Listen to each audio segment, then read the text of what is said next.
Good morning, students. Welcome to my online class, day 11, subject Hindi. आज मैं आप लोग को डे 11 का पढ़ा रही हूँ, सब्जेक्ट हिंदी। बच्चों, ये जो था त्योहारों का देश भारत, उसी पार्ट से हम ये क्वेश्चन नंबर 7 करवा रही हूँ। सही जोड़े बनाओ।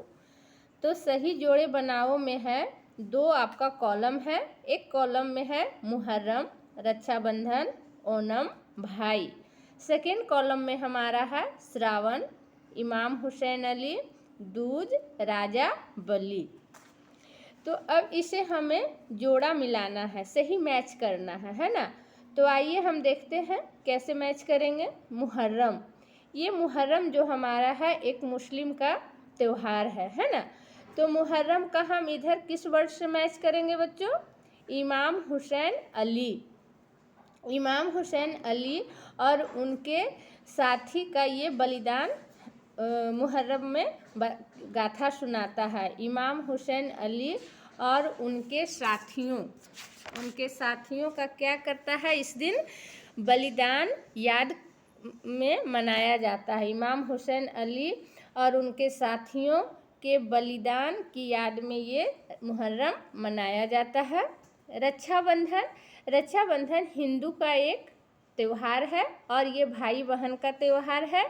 ये किस महीने में मनाया जाता है? श्रावण मास में, यानी सावन में। कब मनाया जाता है? सावन में। 3 में है ओणम। तो ओणम जो है राजा बलि। तो अब ये ओणम जो त्यौहार है राजा बलि से क्या इसका कांटेक्ट है ना। तो ऐसा मान्यता है, ओणम जो है केरल प्रदेश में मनाया जाता है। केरल वासी को ऐसा मान्यता है कि इस दिन राजा बलि प्रजा से मिलने आते हैं। कहाँ आते हैं? पृथ्वी पर आते हैं ओणम के दिन। और फिर 4 में है भाई। तो भाई के साथ हमारा भाई दूज हो रहा है ना, भाई दूज। ये रक्षाबंधन और भाई दूज जो है भाई बहन का त्यौहार है ना।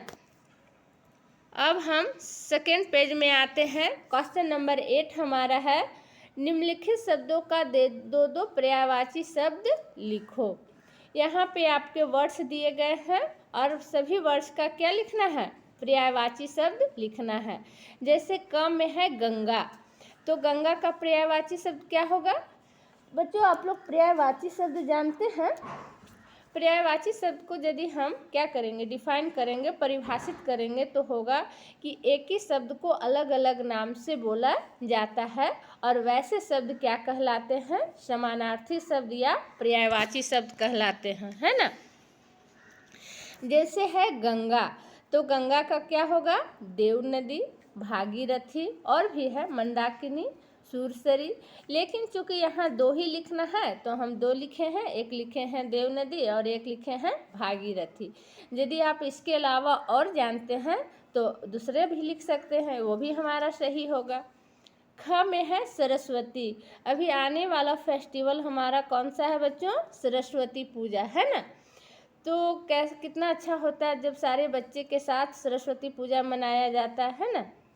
तो सरस्वती का पर्यायवाची शब्द होगा हंसवाहिनी, भारती, वीणापानी, पुस्तकधारिणी। इस तरह से बहुत सारा इसका पर्यायवाची शब्द है।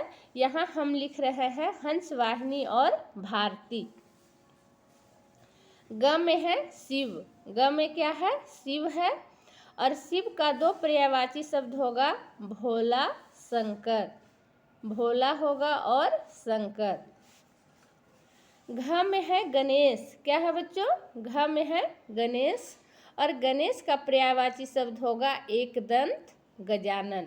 अब इसमें ये शब्द में क्या अर्थ छिपा है वो मैं आपको बता रही हूँ। एकदंत, जैसा कि इसमें है एकदंत, उनका एक दांत वो दिखता है, दिखाने वाला दांत।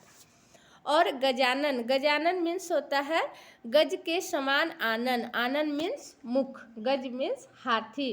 तो ये गणेश जी का जो मुख है वो हाथी का मुख है ना, हाथी के मुख है, इसलिए उनको गजानन बोला जाता है। अब इसमें गजवदन भी हो सकता है, मोदक प्रिय, मूषक वाहन, बहुत सारा है गणेश का पर्यायवाची शब्द, लेकिन यहाँ हम 2 ही लिखे हैं, एकदंत और गजानन। अब 9 नंबर में है, निम्नलिखित शब्दों के विलोम शब्द लिखो। विलोम शब्द यानी उल्टे शब्द लिखो। जैसे क में है संभव, तो संभव का हो जाएगा असंभव। संभव का क्या होगा बच्चों? असंभव। एकता, एकता का हो जाएगा अनेकता। आकर्षण, आकर्षण का हो जाएगा अनाकर्षण। आकर्षण माने किसी को अपनी ओर खींचना, और आकर्षण में किसी को अपनी ओर नहीं खींचना, है ना। धर्म, धर्म का विलोम शब्द हो जाएगा अधर्म। बच्चों यहाँ जो क्वेश्चन में है प्रमुखता लिखा हुआ है, लेकिन यहाँ हम ता जो पढ़ते हैं उसे हम काट दिए हैं, प्रमुख बचा है। क्या बचा है? प्रमुख। तो प्रमुख का विलोम शब्द हो जाएगा गौण। क्या हो जाएगा? गौण। अब हम 3rd पेज में आ जाते हैं। 3rd पेज में है, प्रमुखता शब्द में प्र उपसर्ग है। क्या है बच्चों? प्रमुखता शब्द में प्र उपसर्ग है और ता प्रत्यय है। जैसा कि हम आपको एक क्लास में उपसर्ग और प्रत्यय का पूरा डिटेल बताए थे बच्चों। उपसर्ग शब्द के पहले लगता है और प्रत्यय शब्द के अंत में लगता है ना। तो नीचे लिखे शब्दों में प्र उपसर्ग और ता प्रत्यय जोड़कर नए शब्द बनाओ। यहाँ पे 3 वर्ड दिए गए हैं, छोटे छोटे वर्ड हैं। जैसे क में है बल, ख में है सन, ग में है बुध। तो अब इसमें हमें लगाना है प्र उपसर्ग और ता प्रत्यय। प्र पहले लगाना है, ता अंत में लगाना है। तो बल के हम पहले लगा रहे हैं प्र और लास्ट में त, तो हमारा क्या बन जा रहा है? प्रबलता। शब्द क्या बन रहा है बच्चों? प्रबलता। प्रबलता मीन्स होता है अधिकता भी हो जाता है, अधिक मात्रा में होना। अब यहाँ सन में हम प्र उपसर्ग और ता प्रत्यय लगा रहे हैं, तो हमारा क्या बन रहा है? प्रसन्नता। क्या बन रहा है बच्चों? प्रसन्नता।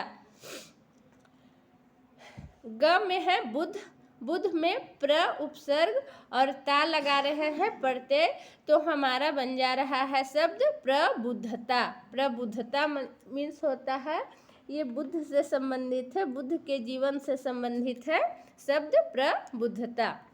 प्रसन्नता मीन्स तो आप लोग जानते हैं, खुशी होता है।